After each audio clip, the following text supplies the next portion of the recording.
Roughly about a year ago, popular gaming YouTuber Reykjavik uploaded a video outlining a lot of the problems most core gamers have with modern day Ubisoft games. His video is going to be linked below in the description, and I highly recommend you check it out. But the whole big idea of the video outlines how Ubisoft has a consistent track record of releasing bold, boundary pushing games that nobody would ever bother releasing, and then taking the successes of those games and making sequels that are the safest, blandest, most cliche capitalization of that success. Reykjavik described Assassin's Creed 1 as a watershed moment for the gaming industry at the time of its release. What started off as a Prince of Persia spin-off originally designed for the PS2 ultimately took on a life of its own and morphed into something that looked, played, sounded, and felt like nothing else before it. From the social stealth mechanics to the fluid wall climbing and immersive parkour that turned all of the cities in the Holy Land into your own personal jungle gym, to the historic open world, the hype for AC1 was so immense it had non-gamers look at Assassin's Creed and go, damn, that looks cool, I want to play that. But the problem that Ubisoft had was that it's extremely difficult to consistently one-up yourself in regards to pushing new boundaries in gameplay design and innovation with every single release. Even more so when you have to meet deadlines and major releases to keep shareholders happy. So instead of trying to sell AC2 as being even bolder and more innovative, Ubisoft instead focused on selling the premise of AC2. The results ultimately spoke for themselves, as AC2 went on to be regarded as one of the best games in the entire series to this day, and Ubisoft never really looked back after that. Now I want to point out that I never truly played any of the Assassin's Creed games leading up to this year, but the vibe and the premise of the game still had me interested enough to the point that I ultimately resulted to watching Let's Plays of the first few AC games. This was a consistent thing for me all the way up to AC3, but by then the story had taken one too many weird turns, and I got real convoluted to the point that I ultimately stopped keeping up by the time Black Flag came around.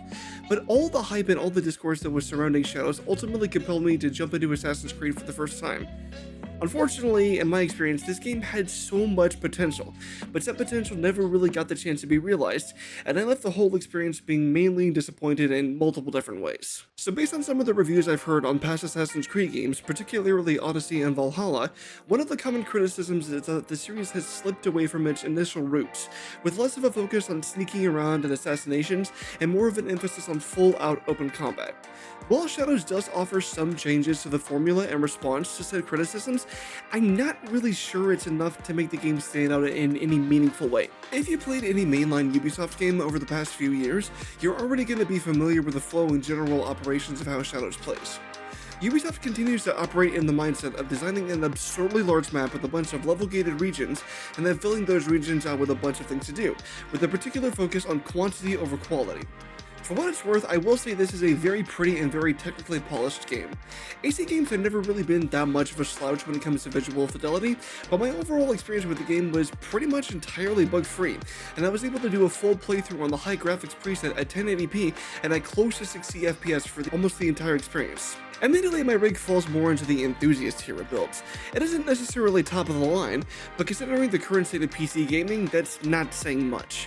There have been multiple instances in the past few years where a major release has come out on PC but plays as an outright technical mess, even if you have a Threadripper 2 and a 5090 Ti Super in your rig. All of the delays that Shadows went through were definitely worth an IMO, and Ubisoft definitely deserve props for the fact that this massive open world game is relatively bug-free right out the gate and reportedly runs fairly well on lower spec systems. But I feel like this is a game that's trying to operate on style points without having any real substance underneath all of that. Ubisoft continued to operate under the whole design idea of more hours spent in game equals better game. And like I said earlier, to that end, they've continued to design a massive game world populated with an absurd amount of sync towers, outposts to clear and loot, and other side activities to do, but there's this vibe of the focus being on quantity over quality. To be fair, one of the ways that Shadows is different from Odyssey or Valhalla is that this is a very quiet, serene game, as opposed to the loudness that was a large part of the past few AC games. One of the side activities you can do is basically a rhythm mini-game, encouraging mindfulness or meditation as the background around you slowly morphs into something resembling a traditional Japanese painting.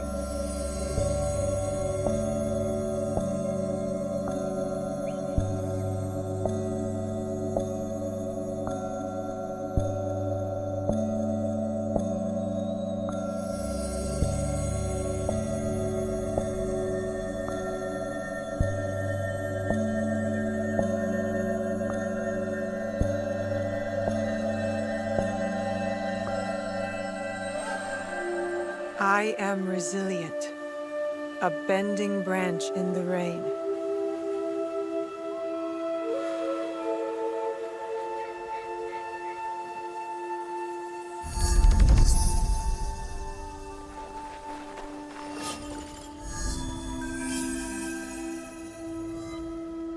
this as a cool welcome addition to the formula that fits perfectly into Shadows.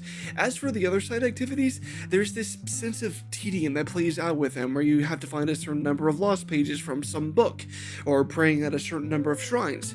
Really all you're doing for these activities is holding down the left trigger trying to find the highlighted node, then you run over there, press the interact button, and you're done. You don't really get to engage with the overall world outside of this, as you're mainly just focused on getting to the highlighted node as fast as possible. There's this whole aspect of the side activities functioning like a checklist, awarding you a tiny bit of XP as you go further and further into the game, but I feel like this was a bit of a missed opportunity. I understand that the reason why Ubisoft continues to design games like this is because it's easy for them to create in this framework, as it leads to faster turnaround times on these projects, but I wish that there could have been more of a focus on showcasing Japanese history in a more streamlined way. Maybe as you visit certain famous historical sites around the map, there could be anime-style pop-ups highlighting some of the reasons why that site is so important historically. To be fair, there is a codex that's supposed to serve this exact purpose, but I kinda found it easy to forget about the codex entirely, and without getting into spoilers too much, there was a certain line of dialogue that explains a lot of what happens in the story basically right at the end, but it's not really elaborated on in the respective cutscene at all. Maybe there was an entry in the codex that elaborates on this further, but after the cutscene played out, I basically missed why that dialogue line was so important. I spent the whole rest of my playthrough thinking that there was a major question that never got answered, and the only way I was able to catch myself is by skimming through Shadow's plot on a Wikipedia page. A big focus of Assassin's Creed has been the whole idea of historical tourism, and I just think it'd be cool to see Ubisoft lean a bit further into this idea without solely relying on the codex to explain the context and historical significance of everything that's in the game. The main selling point for Shadows is the fact that it features two playable characters for the first time ever in the series.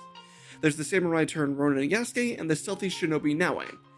On paper, it could be argued that this was an attempt to combine some of the gameplay fundamentals of the modern AC games like Odyssey and Valhalla with other older games like Unity or Black Flag. Naoe's whole gameplay draw could be argued as a return to form of what Assassin's Creed initially stood for, with a particular focus of her kid being stealth assassinations, acrobatics, and sneaking around and sticking to the shadows. Arguably, this isn't on the same level as something like Metal Gear Solid 5 or any of the OG Splinter Cell games. The stealth sandbox in those games is outright S tier, though what's on offer with Naoe still makes the overall experience of Shadows mostly enjoyable. One of the more welcome additions that Shadows brings is the grappling hook that allows you to climb up walls and ascend towers with relative ease. Considering the verticality of a lot of places, the grappling hooks makes traversal much more immersive and realistic without having to rely on the climbing system of something like Odyssey that allows you to climb onto what should literally be nothing at all. In Shadows, you have to look for actual handholds in order to climb straight up, but there's something really satisfying about performing a leaping assassination on a dude and then instantly grappling back up. And while Naoe can defend herself in most combat engagements, a large part of her toolkit, like I mentioned earlier, is mainly designed around sneaking, from the hidden blade to the kunai she can throw to deal with ranged enemies, to smoke bombs and bells that can be used to block off sight lines and lure enemies into certain spots. Yasuke, however, is designed to be played in a real different way, with a lot of his toolkit being mainly focused on full frontal combat, similar to what I've seen in Odyssey or Valhalla. He does have some stealth and traversal capabilities built into his kit, though it's not as fleshed out as Naoe's kit is. He can crouch and try to sneak around, and certain weapons like the bow do allow him to pick enemies off from a distance without raising alarms, but he can only brutally assassinate enemies, making a lot of noise and drawing attention to him. But what Yasuke lacks in traversal and stealth mechanics, he's supposed to make up for in combat, with a lot of his special moves being designed to be more lethal and give him more control of the battlefield, at least on paper. And I feel like now is a pretty good time to talk about combat in general. Combat isn't necessarily explicitly bad, but I've heard how combat in the past few AC games have been good from far but far from good, and I feel like that's a pretty apt description here. A lot of the animations are really flashy and they're impressive at first glance, but the combat model mainly focuses on breaking enemies' guards, which can trigger at basically any point with no clear telegraph, and then wailing on their health bars that could arguably be a tad bit too big. Enemy telegraphs are oftentimes inconsistent, and I was never really able to fall into a regular rhythm in regards to learning proper block or parry timings, and there's no real variety in terms of enemies or how you approach combat as a whole. Another issue I have with the combat is the aspect of enemy levels. Now I get that RPG elements are a core part of how Assassin's Creed games work nowadays, and while you do get gear and weapons on a pretty consistent basis, there were certain gold tier weapons that I found early on in my playthrough and I really liked, but I ultimately had to drop them and use something else that was at my current level, because I just wasn't able to find the resources I needed to keep on using the weapons I wanted. Maybe it's possible that you could have gotten more resources from the in-game cash shop, though I can't confirm this as I never really bothered actually purchasing anything from there. Now, when you're dealing with like 5 to 6 enemies that are roughly around the same gear level as you, this isn't really that big of an issue, but if that's not the case, all of the fun you were potentially having gets sucked out of the room instantly. There's 2 distinct examples I remember in my playthrough. One instance I was doing one of Naoi's personal story quests where I have to run a parkour gauntlet, and at the end there's a chest that I have to loot. Right before the chest, there's an enemy that's like 7 to 8 levels above me. If I'm doing any damage to him at all, it barely registers on the health bar. Meanwhile, he's able to essentially two-shot me. And while I could have completed other side content and then came back to that specific quest later, ultimately what I did was just grab what I needed out of the chest and then ran away until I had lost aggro. The second instance was when I was playing as Yasuke doing a story mission for him. I ended up getting into this fight with like 7 to 8 people, and 2 or 3 of them ended up being at a higher level than I was. I just felt like I wasn't putting the damage out that I needed to keep up with everything being thrown at me, and ultimately just kept on dying over and over and over again. Eventually, I just got frustrated and dropped the combat difficulty down to the lowest setting just to make sure that I could at least get through the rest of the game, as this mission happened relatively close to the end of the game. Admittedly, this may just be a case of me needing to get good at the game, but with that last example in particular, I feel like I finally understood why people say that this whole style of combat just isn't up to par in 2025. It's almost as if the combat model feels like a one-dimensional early testing prototype of the first few Batman Arkham games, but somehow worse. And maybe this is a bit too radical of an idea for AC games nowadays, but I feel like what could potentially work for the better is to take lessons from the Arkham games, both in regards to combat and loot. Combat in the Arkham games is fairly intuitive with really solid fundamentals. It's easy to get right up to an enemy and start landing attacks, all of the telegraphs are pretty consistent and not that frustrating to play around, and the game's adopted a Metroidvania style approach to gear, where you unlock new gadgets that help you traverse to new areas and give you new ways to keep your combo multiplier going to absurd levels. I think it'd be cool to have something similar going on here, where instead of having a metric shit ton of outposts to clear, you have a smaller, more curated handful of major enemy strongholds that at the end still have a chest, but give you a new weapon that you can incorporate into your arsenal, and it's designed for a specific purpose in mind. To a degree, we kind of see something close to this idea with Yasuke's storyline as he embarks on the quest to continue his training and become a samurai master, truly understanding the ways of all of the weapons he has at his disposal. But what I'm envisioning is that you only have just the one weapon, and you can use any of them at any time. The long katana could be ideal for one-on-one duels, capable of doing a lot of crit damage after an enemy is staggered. The teppo could one-shot basic trash mobs that are annoying you from long range. The naginata could be used to block everything for days on end, while also capable of dealing with multiple enemies at once, and the kanbo could be seen as something like a greatsword, capable of dealing massive damage at the expense of long recovery times after each major swing, and you could swap between any of these weapons at any point you need to by holding a button on the D-pad. Granted, all of the weapons already do this to a certain degree, but I'm trying to argue that maybe they could have more specialized roles that would be more ideal for dealing with certain enemies. Admittedly, it's possible this whole idea may not really work at all, as I know less than nothing about game design, but I still find it disappointing how all the responses to criticism Ubisoft tried to address with Shadows, the core combat model hasn't really changed all that often, and is still stuck a few years in the past. Maybe I've been spoiled by great combat in games like Zenless Zone Zero, but it just seems like Ubisoft kind of phoned in the whole approach to combat by making it the same as the past few games while making one of the main playable characters slightly more overtuned and better at combat overall. But even if combat leaves a lot to be desired, the story is by far the weakest part of Shadows. My experience with the story started off well enough at first, but as things progressed it ended up dragging on and on and on for way longer than I feel should have been necessary. And then by the time I finally got to the end, things started to pick up and get interesting right in the last few hours of the game. But by that point, it ultimately ended up being too little too late, and I just couldn't find myself caring at all, as I just wanted the whole experience to be over by then. The game starts off from the perspective of Yasuke, outlining how he first came to Japan and eventually became a samurai. Part of why Yasuke being a main character was such a big deal in the marketing is that Yasuke actually existed in IRL feudal Japan. Granted, not much is known about him, as record keeping during this time period wasn't exactly the best, but what we do know is that he served as a bodyguard and basically a right-hand man to Emperor Oda Nobunaga. The story begins as Yasuke first arrives in Japan as a Portuguese slave in the service of a procession of Jesuit priests, on a religious mission to spread Catholicism in the Far East. Yasuke encounters Nobunaga during their first meeting with the Emperor, and Nobunaga agrees to give the priests safe passage throughout Japan on the condition that Yasuke be transferred into his service. Yasuke then undergoes training to become a samurai, learning the ways of the warrior as well as the customs and traditions of Japan. And soon Yasuke is able to work his way up the ranks of the hierarchy and become a very trusted advisor to Nobunaga. Now, while all of that is happening, Nobunaga has been on the quest to conquer and unite all of the regions of Japan under his rule, in an attempt to usher in actual lasting peace, as opposed to the civil war that had been ravaging the country for years before the first events of Shadows take place. To that end, Nobunaga and Yasuke lead an assault on Iga, one of the provinces still in open defiance of Nobunaga and the home of Naoe. It's here that Naoe's whole life takes a complete and drastic change for the worst, where her entire homeland is razed to the ground, her father and only immediate family member murdered right in front of her, and a strange red box that her father told her to protect for their life being stolen by a bunch of masked assailants known as the Shinbakufu. Believing that Nobunaga is the one responsible for her father's murder, Naoe sets off on a quest for vengeance in an effort to kill Nobunaga personally. After killing two of the lower-ranking members of the Shinbakufu, Naoe soon finds herself in the circle of an upstart general, who also wants Nobunaga dead, and with his help, Naoe is able to track Nobunaga down to Honnoji Temple. But just as Naoe is about to finally take vengeance for the destruction of her homeland and the death of her father, Yasuke steps in, and it's soon revealed that the real leader of the Shinbakufu was the upstart general Naoe was helping the entire time. Because of the resulting chaos of the unfolding rebellion at Honnoji, in an effort to keep his head from falling into the hands of the rebels, Nobunaga ultimately commits seppuku, leaving Naoe confused on where to go next and Yasuke as a wandering ronin. Shortly after this, Yasuke is able to track down Naoe and explains that he wants to work with her in her quest for vengeance, recognizing the hidden blade she wields as it holds some kind of significant meaning for him. Naoe ultimately agrees to team up with him, and the two of them form a league of their own, in an effort to track down the rest of the Shinbakufu, finally achieve some proper personal vengeance, and attempt to return the land to some kind of relative peace. Now you would think the relationship between Yasuke and Naoe starts off relatively uneasy, and it would have every right to be like that at first.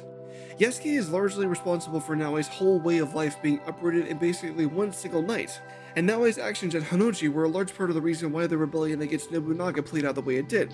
But after this major interaction, we don't really see any major growth or development towards something resembling true friendship at all. Right after their first interaction, they seem to instantly form a bond built on unwavering loyalty and unshakable trust, and it's like we just skipped all the character development that was supposed to happen. Outside of some minor disagreements on what to do with certain assassination targets, this bond isn't really shaken up or changed at all. I feel like it's this first major interaction between Yasuke and Naoe that functions as a solid example of one of the major issues with the story overall.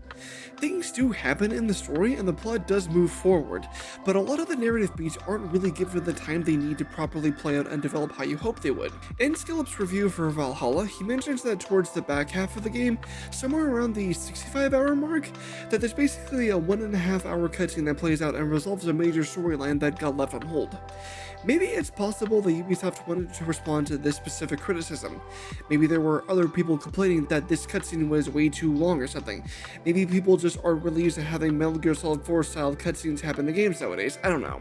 But if Ubisoft did take this criticism to heart, I feel like this is an overcorrection. Rayshivik mentioned in his Ubisoft video how Assassin's Creed Odyssey felt like a virtual museum, allowing players to explore ancient Greece in what's supposed to be, at least on paper, a compelling action-adventure sandbox, and I feel like that same virtual museum idea is present to a degree in Shadows. The problem is that it low-key results in Shadows having this theme park vibe and not in a good way. As you progress further through the story, there's this revolving door effect with almost every single side character that you come across, where they're barely given any kind of proper setup for backstory or why they're relevant to the overall plot. I struggled to remember certain names of people when they were mentioned in dialogue, going in my head, who is this person? And when said person did show up, occasionally I would forget why they were important to the story in the first place. And then by the time that you finally deal with the Shinbakufu in full, it's almost like Shadows remembers that this is supposed to be an Assassin's Creed game and throws Templars in right at the end. Turns out that it was the Templars that were controlling the Shinbakufu the entire time, but when I finally got to the point where I was dealing with them, the characters I came across suffered from the same Ubisoft curse I just mentioned, where what set up an explanation for why these guys are here almost feels like a rushed afterthought. Even if things ultimately did pick up here, I feel like everything leading up to this point had low-key been an unsatisfying and disrespectful waste of my time. Like, why could there not be more of a focus on this during the mid-game? At the very least, give me some kind of cutscene or a more clear through line that ties all of these story missions together to make it feel like I'm working towards something greater. I kind of feel like Ubisoft gave up on the idea of this whole Assassin vs Templar Invisible War storyline back when Lucy was killed off in Brotherhood. Out of nowhere, it was revealed she ended up being some kind of triple agent with her real allegiance being to the Templars all along at the start of Revelations, or at least that's how it was supposed to be presented. But then once you do a little bit of digging and you find out that Ubisoft didn't want to pay Lucy's voice actor more royalties, and decided the best course of action was to just kill Lucy off in the story entirely, that's when the series first started to show its profit over art cracks more and more and more, as explained by Alana Pierce laid out in this video here. Obviously, Desmond dying in AC3 doesn't really help things out either.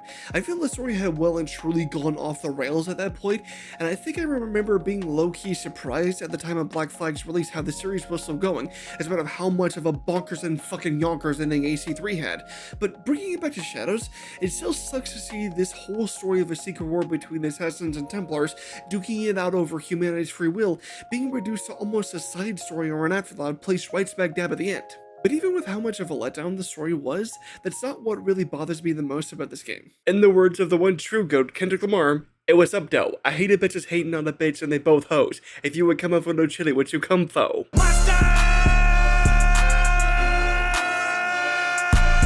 Honestly, fair. That's totally valid. I wanted to switch things up for this last bit of the video and have a little bit of a heart-to-heart with y'all. What bothers me the most about Shadows isn't necessarily the game itself, so much as it was the vibes of the discourse that were surrounding the game leading up to its release. More specifically, how disappointingly similar yet simultaneously worse they were compared to the vibes that surrounded the discourse of Starfield leading up to that release. Now, I get that sounds like a bit of a reach, but just walk with me here for a bit on this, let me cook. I promise I'm trying to go somewhere with this. I want to focus on Starfield and Bethesda in general first for a minute. If you want to make accurate criticisms of Bethesda, specifically in regards to Bethesda's dev team, to me, there's a lot of different directions you could go that are actually legit. You could talk about how Bethesda's whole entire philosophy and approach to game design hasn't fundamentally changed in any meaningfully positive or innovative way, I would argue at least since Skyrim. You could talk about how what changes they have made over the years have ultimately resulted in gaming sandboxes that are ocean wide but puddle deep, halfway relying on support for the mod community in order to help flesh out said systems and sandboxes, or worst case scenario, make them baseline functional. You could talk about how the creation engine hasn't been meaningfully upgraded enough over the course of its lifespan to the point where it's able to compete and hold its own with some of these other gaming engines that are freely available on the market, like Unreal, Unity, CryEngine, or hell, I would even argue non-proprietary engines like CD Projekt Red's Red Engine, DICE's Frostbite engine, or even Bungie's Tiger engine. And I get that that last point is very much an armchair game dev take coming from somebody like me, and I am massively out of my depth when it comes to talking about something like this. Game dev is an absurdly hard profession, and I am not claiming to be an expert here, but could somebody please explain to me why in the unholy, degenerate name of incestuous fuck we still to this day have to put up with so many loading screens in every single Bethesda release? Just the loading screens by themselves are going to take any and all immersion you are going to get with whatever Bethesda game you're playing, and instant transmission yeet that bitch 17.5 nautical miles away like it's Dragon Ball Z. All of these things have been so damn prevalent within Bethesda games for so damn long, we as gamers have come to outright expect it from Bethesda at this point. But instead of asking Bethesda to do better in any kind of way, or at the very least, try to keep pace with industry trends, standards, and practices over the past few years, a not insignificant amount of discourse I saw online leading up to Starfield's release centered around people explaining to people why it is you can land on gas giants, essentially justifying and excusing Bethesda's laziness and complacency, and everybody their grandma and their grandma's dog reacting to this cave-dwelling homunculoid, "I hate space marines," head-ass, Brett Bonker brotherfucker who made it a whole entire point on his stream to lose every single last ounce of his collective shit over one singular menu option and character customization that, let's be honest for a minute, 95% of Starfield's player base most likely are just going to outright leave with the default values, and that's assuming if they even see it in the first place. I just want to say something to you, Bethesda. Just want to say a little something. There is nothing I love more. Taking my headphones off, fuck that.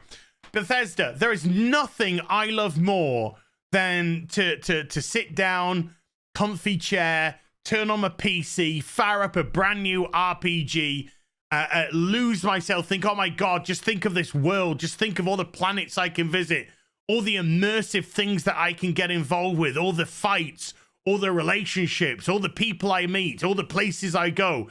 I'm so excited to go there. And you know, I love nothing more than, with all of that laid out in front of me, I love nothing more than to be dragged out at every fucking conceivable opportunity so you can fucking current day us. Sorry, did you want to get immersed in our world? Yeah, well, guess what? Fucking pronouns! Fucking gender ambiguity! fucking current day Californian shit. Because that's all we fucking know. Because we're boring. We're so fucking boring.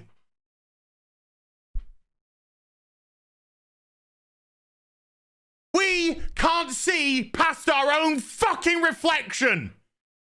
That's the level of our narcissism here at Bethesda Western Game Company. Fuck your immersion. Fuck you having a good time. Fuck you falling into a world and just getting lost. No, no, no. Current fucking day. Fuck off. You're boring. You're fucking dull. You have nothing to say. You are a one-hived mind twat waffle. That's all you fucking are. And you wonder why people are getting so fucking sick and tired.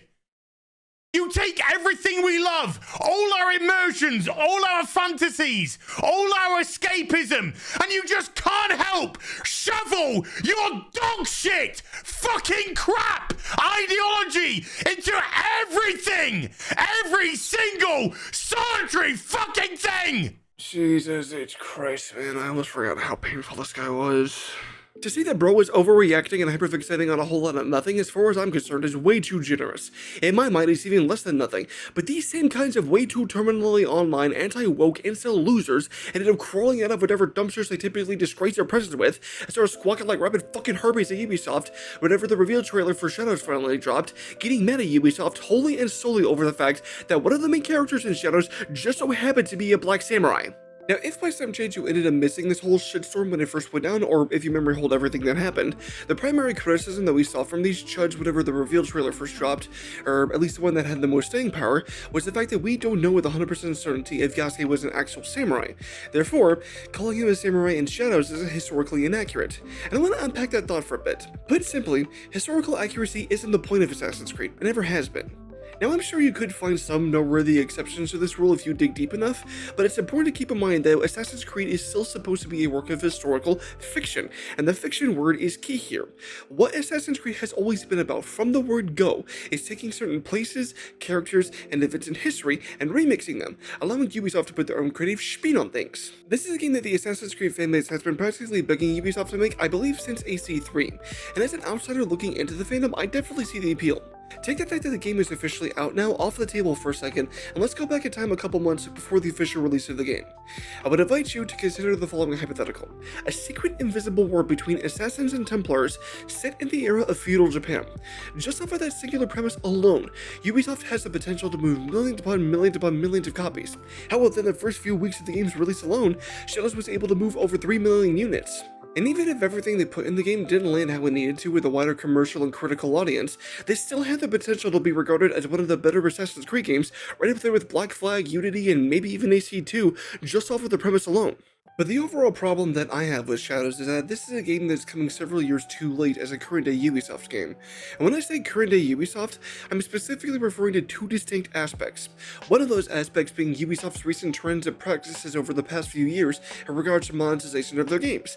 Because as a friendly reminder to everybody still here, this is the same Ubisoft that this time last year tried to hype up Skull and Bones to its investors as the world's first quadruple A game. This is the same Ubisoft that 3 years ago made multiple consistent and deliberate attempts on trying to push NFTs into the general gaming landscape in spite of the overwhelmingly obvious fact that every single last person that gives even a quarter of a fuck about gaming as a medium treated that shit like it was a goddamn Grinch, not wanting to touch it with a 39.5-foot pole. This is the same Ubisoft that was attempting to charge us as gamers and Assassin's Creed fans $130 as a pre-order if you wanted to get the complete experience for Shadows, because that version of the game contained access to an exclusive story mission that was only available at that pre-order tier. And it's this singular screenshot right here and the lack of outrage surrounding it that pissed me off the most leading up to the release of Shadows. So much so that it's what compelled me to buy this game of my own volition and make this whole video in the first place. Now, the good thing is that Ubisoft ultimately decided to rescind this whole pre-order DLC nonsense while also making the game a same day and date release on Steam. But I still feel compelled to speak on this because, unfortunately, there's still idiots with mics and followings that are too damn big that to this day are sitting on a whole lot of bullshit, and quite frankly, all y'all motherfuckers disappointed me so goddamn much leading up to the release of Shadows, so at this point, I figured, fuck it, we're gonna ball, let me talk my shit. Assuming I'm remembering correctly, if you rewind time somewhere in the neighborhood of like 10 to 15 years ago, this kind of exclusive pre-order or day one DLC bullshit used to be way more common from AAA game publishers back in the day. It ended up being so damn prevalent back then, every single last person that had any kind of prominent voice in video games, media, and journalism, or at least a lot of the ones I was following at the time, made it a consistent point in their coverage to constantly call these publishers out on their Scrooge McDuck head-ass bullshit. We were right to do it back then, and it was right to do it leading up to the release of Shadows. But we weren't able to do that as coherently or effectively as we needed to with Shadows because we had to put up with these pain-shitting idiots ringing at the top of their fucking lungs like an upset iPad kid in a grocery store over the fact that one of the main characters in an upcoming Assassin's Creed game just so happens to be a black samurai. Never mind the fact that he'd be a perfect fit as a main character for a game like this. Never mind the fact that this would allow Ubisoft to tell a really cool story about a really interesting person in history we in the West don't get the chance to hear about all that often. Never mind the fact that there were way bigger issues with this game that we needed to get mad at Ubisoft about at the time. All we were getting out of these people after the reveal trailer went live for like 3 weeks straight was just plain bigotry and racism. Simple as. Back in my day, there were no such thing as black main characters in my video games. It's about the DEI. Wokeness must die, brother. Down with Sweet Baby Yank. Re. It's all just so beyond insufferable to me how these knuckle-dragging troglodytes end up being so much of a simultaneous waste of pain with an oxygen. And listen, don't get me wrong, to a certain degree, I understand that a lot of the people that are pushing this kind of pointless propaganda aren't particularly passionate about whatever property they're pontificating on, and are primarily pressed with pursuing a paycheck above all else. If you've been following online nerd spaces anywhere over the past decade, especially on platforms like YouTube, you've no doubt seen these kind of content creators pop up in your recommended feed. I personally like to view these influencers as essentially tourists or anti-fans, where a large part of how they operate online is essentially them controversy shopping for whatever IP just so happens to be popping off in the news at the time. Now, there's two different starting points that people like this typically tend to take. One involves them finding some article on a random news website that they halfway skim through while trying to see how best they can spin said article to fit their narrative. And then they proceed to boot up OBS, start a new recording, and then proceed to read multiple whole-ass paragraphs verbatim while occasionally misrepresenting or straight up misunderstanding what the article is even trying to say in the first place. The other starting point would be them using some online video as opposed to a news article, but they deceptively edit and deliberately sabotage the footage in certain sneaky ways to make it look worse than it actually is. It could be messing with the contrast, either undersaturating or oversaturating the image. It could be cropping the image in a weird way to where things aren't perfectly centered. It could be playing the video through a laptop and recording all of that on their phone, or it could be a combination of all these things. And then they would attempt to present the doctored footage as the actual real footage, and then say something to the effect of, "What the hell is Hollywood thinking nowadays? Go woke, go broke, am I right, boys?" Regardless of whatever point they started, the rest of the video then devolves into them going on some borderline incoherent Alex Jones wannabe head-ass rant, talking some nonsense about how wokeness or DEI or the message is ruining answered property name here. They then upload that video to YouTube using a thumbnail that either contains a rare super specific Wojak, Goonerbait, some stale HG meme that hasn't been relevant since 2014, or sometimes all of these at the same time. And what's even more sus about these videos is that you're never going to find a video that's shorter than 15 minutes in length, because you gotta make sure you get at least 2 minimals into the video on top of doing an in-video sponsor but promoting some dog shit coffee company. To be fair, I don't actually know if it's dog shit or not. I don't drink coffee. And then this whole process just ends up rinsing and repeating ad nauseum until the eventual heat death of the universe, or the complete apocalyptic collapse of democracy and civilization as we know it, whichever comes first. And I get that this kind of ties into a broader conversation about how social media in general is designed to work, but I don't really want to go down that specific path. Partly because I'm trying to keep this video somewhat focused on games in general, and partly because I don't feel it's my place to add to a conversation that big. However, I do feel it's my place to point out that for all of these grifters that are completely content with putting profits above principles, there is still a concerning amount of chest-thumping true believers who are butt-chugging the Kool-Aid by the gallon and asking for fucking seconds. I know this because I used to be like this. Now, I'm not going to regale you with the complete retelling of my political evolution over the course of my whole life. This video is already way too long and way too personal as it is right now. What I will say is that right around the time when Gamergate first started popping off, I ended up getting sucked up into that whole vortex of bullshit, and all of that led me to fall down the alt-right pipeline a bit, and believe in certain ideologies and make certain election decisions that I seriously regret to this day. Hindsight being what it is, I feel like there were certain influences I had in my life at the time that kept me from sinking fully into the abyss and becoming a frequenter of sites like 4chan or whatever. And I don't feel like I should have to say this based on how this whole soapbox has been going so far, but just this one time while the camera's rolling, I'm gonna be crystal clear on this. I no longer believe in any of this dog shit. I've done an absolutely insane amount of work on myself over the past few years to the point where I'm basically an entirely different person. But I guess it's still just personally frustrating how you still have so many people behaving online like it's still 2015, acting like nothing's really changed at all. One hand on my heart, the other on the Bible, all I really want at the end of the day is for us as a general collective to do a better job at advocating for our best interests as consumers.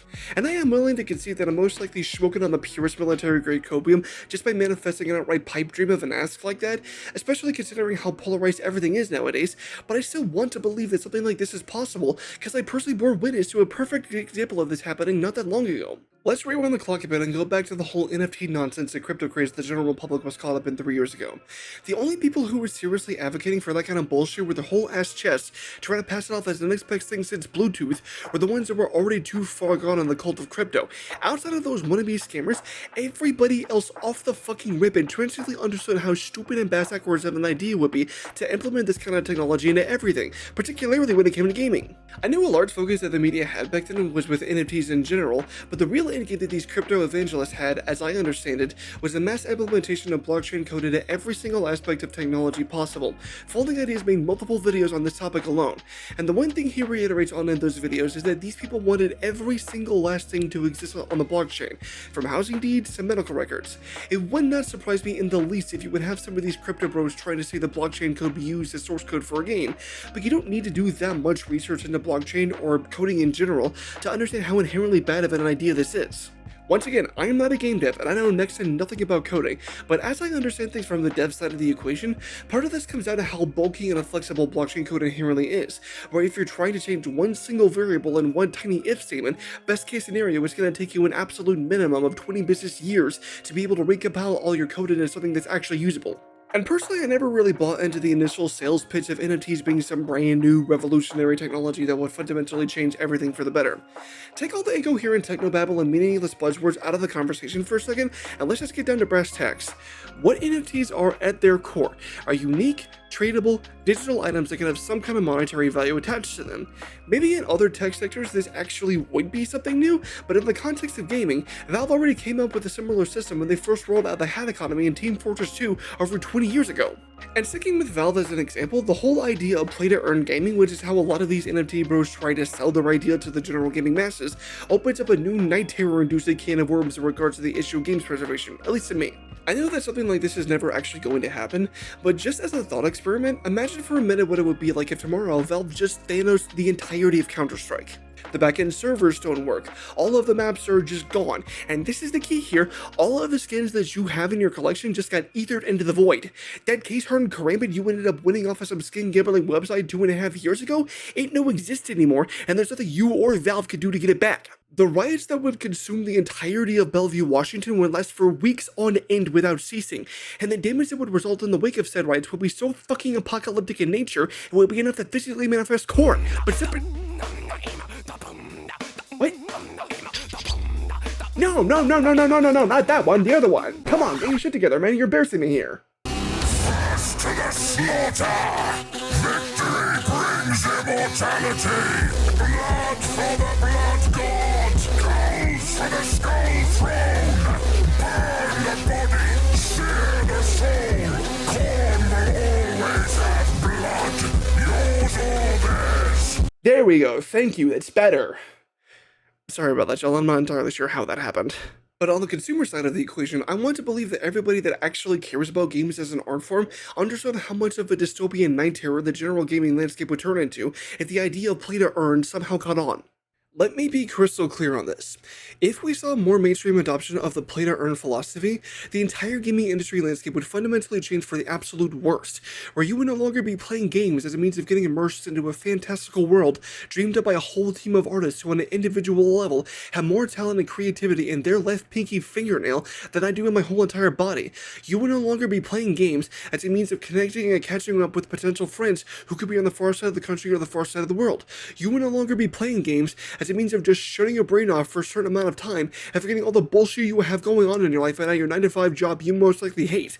If these crypto evangelists ended up getting their way and their grain fucked up vision for the future somehow ended up being realized, you would be playing games with the implicit understanding that this is another 9-to-5 you're most likely going to hate. You would be playing games with the implicit understanding that you're helping some rich shithead CEO ghoul make a metric fuck ton of money while you just so happen to conveniently get whatever scraps left behind. Even if everybody didn't necessarily come to this exact conclusion verbatim, I would argue that there was still this general understanding that all of this was pushing too far in the wrong direction. So we ended up pushing back against all of it, and we made our voices heard loud and clear.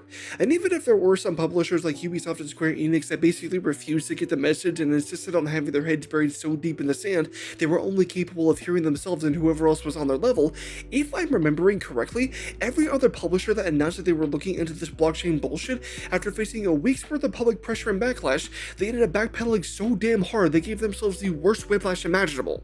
Hindsight being what it is, I feel like that was the first time in a long time where all of the stars, planets, and other celestial bodies ended up properly aligning to allow us as a general collective to somehow catch lightning in a bottle, but I just wish we were capable of coming to a greater consensus more often whenever things like this happen. I know that for a lot of people, they just don't have the time, energy, mental bandwidth, or passion to care about a bunch of this stuff. All they really care about is buying the latest Call of Duty, buying the latest sports game, buying the latest Assassin's Creed, and they're gonna be perfectly happy with whatever they get. But that doesn't change the fact that there's still a lot of predatory anti-consumer bullshit that's happened in the past that we just put up with. First it was horse armor, then it was day one DLC, then it was loot boxes, then it was battle passes, then it was full-blown cash shops with cosmetics and XP boosters in single-player games. And even if we did end up winning the battle against NFTs, we're now starting to see more mainstream implementation of gacha mechanics in games that shouldn't really need it. Look at what Riot did a while ago when they put what was basically a $500 skin with some kind of gacha system into League of Legends. Look at some of the monetization of Fragpunk. Make no mistake, gacha systems are going to be the next big push in this monetization war from publishers. And coming from somebody who is an active Zenless Zone Zero player, this is something I absolutely hate to see. After going through what can only be described as gacha hell, where I didn't end up getting the character I wanted, and having to spend a cool $100 just to get back to pity, I came to the firm realization that I would not have a fun time in Vegas, and I'll tell you that for free.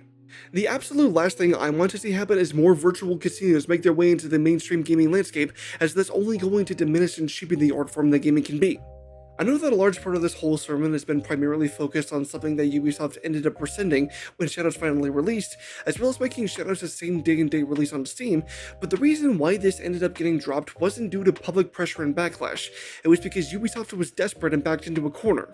Last year ended up being one of the worst performing years for them in a long while.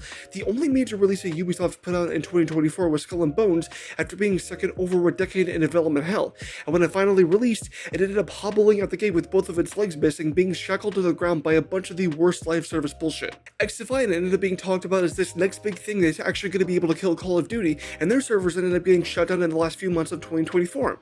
As of right now, outside of things like Siege, Shadows is the only major thing that Ubisoft has going in terms of big releases. I would argue that in order to try and stave off a whole corporate civil war, they figured it was best to give us the most technically polished, most consumer-friendly version of the game possible, most likely so that whenever a potential expansion comes out later, they can use that as monetization fuel, along with selling a whole lot of XP boosters in the anime shop, which also bothers me, but again, I'm trying to remain focused here. The main problem with Shadow's story, to me, isn't the fact that Yasuke and Naoi literally exist as main characters. There's something a lot more fundamental going on here. You remember how at the start of this whole soapbox I said the main problem with Shadows is that it's come several years too late as a current day Ubisoft game? The second aspect of that phrase current day Ubisoft game is Ubisoft's whole copy and paste approach to game mechanics that's been going on for years on end at this point. Admittedly, this may be an incorrect take as I never actually played Far Cry 3, but it's almost like Ubisoft looked at the iconic success of Far Cry 3, and the lesson they took from that was, shit, it's doing numbers. What if we make other games like this? And that whole gameplay structure has been hardwired into their design philosophy ever since. Admittedly, Shadows is a very streamlined, very modern take on the Far Cry 3 formula, but you can only riff on a single idea for so long before it starts to get old. And even if Shadows is doing fine in terms of overall reviews, my concern is that this whole design philosophy is getting so old, it's starting to look like it's straight out of the fucking Paleolithic era. Based on what I've seen online from reviews of Odyssey and Valhalla, it seems like Ubisoft has shifted focus on telling a compelling story about a secret invisible war between assassins and Templars fighting over some weird ancient alien artifacts, to something being more along the lines of a virtual museum, like I mentioned earlier, that allows you to do all kinds of cool stuff in a sandbox. Viewed from that perspective, and based on some of the reviews I've seen from people who were willing to engage with the game in good faith, I can mostly see where they're coming from and why people are still willing to put off with Ubisoft's bullshit. Going back to the Reykjavik video yet again, he mentions that for a lot of people, Ubisoft games are the gaming equivalent of comfort food.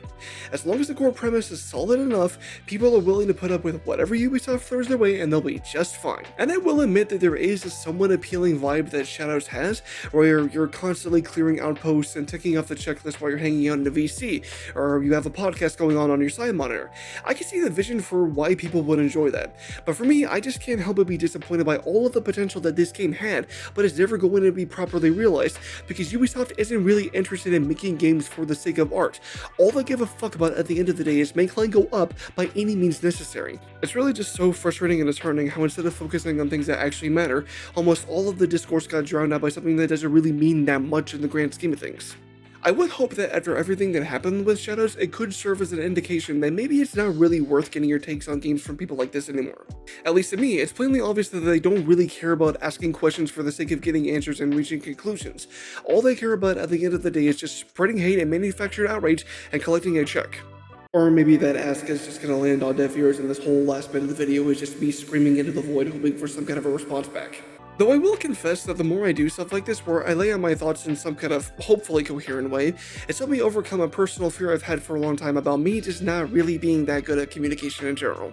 I think moving forward, I kind of want to do more video essays in this same style, though not necessarily exclusively focusing on bottom of the barrel grifters like this. I still want to talk about games that I like and try to make it to where it's okay to actually enjoy gaming as a hobby, but it's just that this really shrill minority of people have been too damn loud for too damn long as far as I'm concerned. Really, all of the discourse that was surrounding Shadows just irked me enough to where I finally felt compelled to jump back into content creation. But even if this whole last bit of the video ultimately does land on deaf ears, I do feel like there's this sense of catharsis and satisfaction after finally getting this done and off my chest. So, if you're still here, thanks for sticking around until the end of the video and just letting me vent, and hopefully I'll see you in the next one.